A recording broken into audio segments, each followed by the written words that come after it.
วัน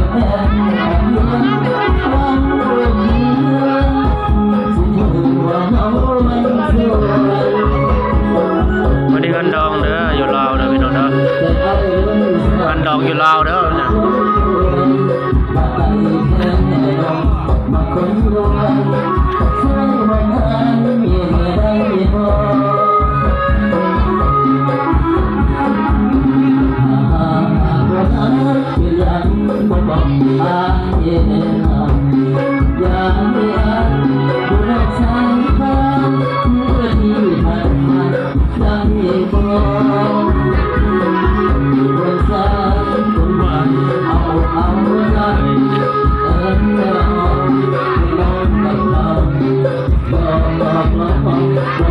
ใจน้องใ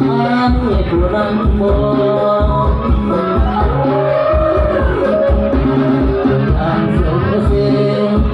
พาเห็นทุกคนมันขอรับแต่ยอมว่าเมาหา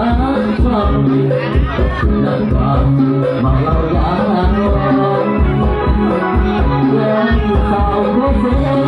ใจไม่เพียงยามผู้คนอื่นก็